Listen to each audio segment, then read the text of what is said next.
Shalom, shalom, bien-aimés. Que la paix du Seigneur soit sur tout un chacun de nous. Je viens pour nous entretenir en ce matin sur un sujet capital dans la marche chrétienne. Nous avons été évangélisés. On nous a dit des choses pour que nous puissions venir à Jésus. Mais le Seigneur Jésus, on va voir que de lui-même son vivant, il avait essayé d'apprêter l'esprit de tout un chacun à ce qui allait nous attendre lorsque nous allons devenir enfants de Dieu. Voilà, je ne sais pas qu'est-ce qu'on t'a dit pour que tu deviennes chrétien. Je ne sais pas qu'est-ce qu'on t'a promis pour que tu acceptes le Seigneur Jésus. Je ne sais pas qu'est-ce qu'on t'a dit pour que tu acceptes le Seigneur Jésus. Mais ce que nous allons lire en ce matin, c'est quelque chose qui est incontournable dans la marche chrétienne. Tu vas prendre ta Bible dans le livre de Luc 9, à partir du verset 23 jusqu'au verset 24. Et je vais lire. Je répète, Luc 9, du verset 23 au verset 24. Je lis. Puis il dit à tous, si quelqu'un veut venir à moi, qu'il renonce à lui-même, qu'il se charge chaque jour de sa croix et qu'il me suive. Au verset 24, car celui qui voudra sauver sa vie la perdra, mais celui qui la perdra à cause de moi la sauvera. Amen. Que Dieu bénisse sa parole. Nous voyons là, c'est comme je disais, je ne sais pas qu'est-ce qu'on t'a dit pour que toi tu viennes à l'église. Moi, on m'a invité et on m'a entretenu par la suite pour que je sois à l'église. Et c'est au fur et à mesure que j'ai commencé à accepter Jésus. Alors, ce n'était pas un problème. Voilà que Jésus était là. Il y avait une foule de personnes qui étaient autour de lui, comme d'habitude. Mais il dit quelque chose. Il dit, si quelqu'un veut me suivre, parce qu'il y a plusieurs personnes qui le suivaient, mais il ne parlait pas de ça. Il parlait de marcher véritablement avec lui. C'est-à-dire devenir véritable chrétien. Ce ne sont pas les chrétiens d'aujourd'hui ou simplement parce qu'il va à l'église, on dit qu'il est chrétien. Non. Dieu voulait parler des véritables chrétiens et des véritables convertis de ce temps-là. Il dit, si quelqu'un veut me suivre, c'est-à-dire si quelqu'un veut être véritablement mon disciple, il doit renoncer à sa propre vie et porter sa croix chaque jour et qu'il suive Jésus maintenant. Alors, ces deux étapes-là, on ne manque pas ça. D'abord, le renoncement à notre propre vie et ensuite le fait de porter sa croix. Alors, bien-aimé, on va voir que renoncer à sa vie, Dieu sait où il veut t'envoyer. Il sait en son fort intérieur qu'en réalité, là, quand quelqu'un décide de devenir un véritable chrétien, en réalité, quand quelqu'un décide de donner sa vie au Seigneur Jésus, il est automatiquement ennemi du monde. Dans un autre passage, le Seigneur dit que je ne suis pas venu apporter la paix, mais je suis venu apporter l'épée. Entre le père et le fils, la mère et la fille, il a commencé à diviser. Il dit parce qu'en réalité, dès cet instant, vous devez savoir que vos ennemis, parce que vous m'avez accepté, vos ennemis seront les gens de votre maison. Dieu sait que dès l'instant où tu acceptes Jésus, tu commenceras à être persécuté. Je ne sais pas si on t'a dit ça. Mais dès que tu acceptes le Seigneur Jésus, tu auras comme l'impression que ta vie d'avant est mieux. Parce que les problèmes même vont commencer sur ta vie. C'est parce que tu as accepté Jésus même que les problèmes vont commencer. Parce que le monde dans son ensemble va se mettre dans un mécanisme de te faire regretter pourquoi tu l'as quitté. Le monde dans son mécanisme va te faire comprendre que la voie que tu es en train d'emprunter là n'est pas la bonne. Mais laisse-moi te dire, tu es sur la bonne voie. Toi qui as choisi Jésus-Christ de Nazareth comme ton Seigneur et Sauveur.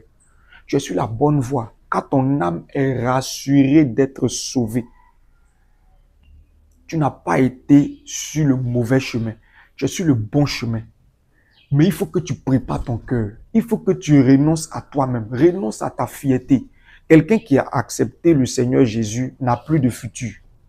Quelqu'un qui a accepté le Seigneur Jésus n'a plus de présent. Quelqu'un qui a accepté le Seigneur Jésus n'a plus de passé.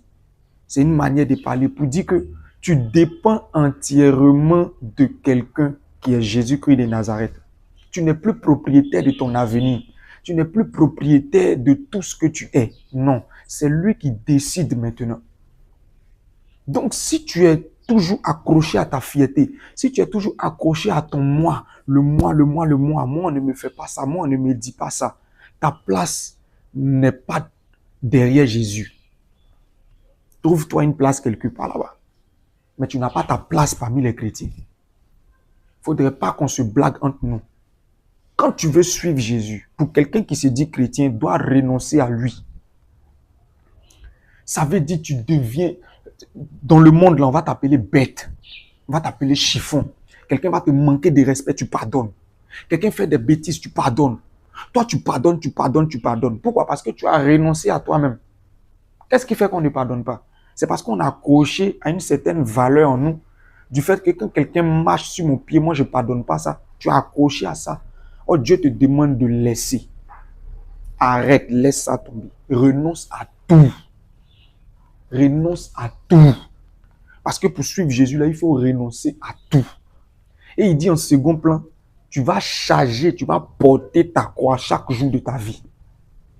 Porter sa croix, là, ce n'est pas la croix peut-être qu'on peut penser. Quand on devait venir là, le Seigneur nous a dit, venez à moi, vous qui êtes fatigués et chargés. Je vous donnerai du repos. Ce n'était pas ce poids. Hein. C'est le poids du chrétien. Le poids du chrétien, c'est de gagner des âmes. Tu ne vas pas échapper. Tu vas devoir évangéliser. Le poids du chrétien, c'est de prier pour les malades. Le poids du chrétien, c'est de faire le bien. Nous voyons dans nos vies où quand toi tu fais du bien, quelqu'un te fait du mal en retour, tu atteins, tu arrêtes de faire du bien.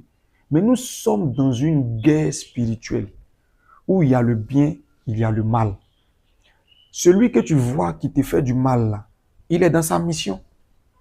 C'est ce qui est normal. Chacun a son camp. Maintenant, quand toi, tu sais que tu es quelqu'un de bien dans ton cœur, là, tu n'as pas le droit de changer. Tu dois le convaincre de venir dans le bon côté. Mais tu ne dois pas te laisser convaincre pour dire, ah, dans ce monde-là, tout est mauvais. Maintenant, tout le monde va devenir méchant. Non. Tu vas porter ta croix chaque jour. Chaque jour, il y a un nouveau dilemme. Chaque jour de la vie d'un chrétien, il y a un nouveau critère. Chaque jour de la vie d'un chrétien, il y a un nouveau challenge. Il y a toujours quelque chose. Tu as toujours une croix à porter. C'est chaque jour. Aujourd'hui, ça peut être l'évangélisation. Demain, c'est les visites. Après demain, il y a toujours quelque chose. Tu vas voir que si tu fais ça, tu ne vas pas te lasser d'être chrétien. Parce que tu as toujours quelque chose à accomplir. Toujours quelque chose à faire. Donc, bien aimé, jamais Jésus ne t'a dit que si tu viens, il va te donner tout ce qui est beau. Il te doit. Non, il ne te doit rien. Non, il ne te doit pas. Tu dois comprendre que lorsque tu viens en Jésus, c'est parce que tu menais une vie qui allait t'emmener en enfer. Donc, tu as compris que Dieu est venu se donner pour toi afin de sauver ton âme. Donc, tu es content, tu es venu à Jésus pour changer de vie. Maintenant, ce qu'il décidera de faire de toi, tu es à sa disposition. Il décide de faire de toi un super riche. Amen. Il décide de faire de toi un super pauvre. Amen. Il décide de faire de toi quelqu'un de normal. Amen. Il décide de faire de toi quelqu'un de très influent. Amen. De peu influent. Amen. Car c'est Dieu qui a la destinée de tous. Il y a des gens là, Dieu a décidé qu'ils restent dans le secret. Tout le reste de leur vie, on ne parlera pas d'eux. Mais ce sont des très grandes personnes devant Dieu. Dieu a dit que Jean-Baptiste est le plus grand de tous les prophètes nés d'une mère. Mais c'était quelqu'un qui prêchait dans le désert. C'était quelqu'un qui ne prêchait pas beaucoup aux personnes. Ça veut dire qu'on ne le connaissait pas beaucoup. Je ne sais pas comment je vais dire en ville. Il était dans le désert. Dans le désert, là, sont peu de personnes qui passent. Mais des gens se levaient quand même. Et puis ils partaient dans le désert pour écouter son message. Tellement c'était poignant. Mais il n'était pas connu comme Jésus. Il n'était pas connu comme certains prophètes. Mais la Bible nous dit qu'il a été le plus grand des prophètes. Donc tout le monde n'est pas appelé à la gloire pour être vu de tous. Il y a des gens qui sont appelés à être dans le secret. Mais si tu n'as pas accepté que ta vie là ne t'appartient plus, ta vie appartient à Dieu. Si tu n'as pas renoncé à ta vie, tu vas commencer à te plaindre. Pour dire que non, mais ceux-là, ils font comme ça, ceux-là, ils sont toujours à la lumière, mais moi, je suis dans le secret.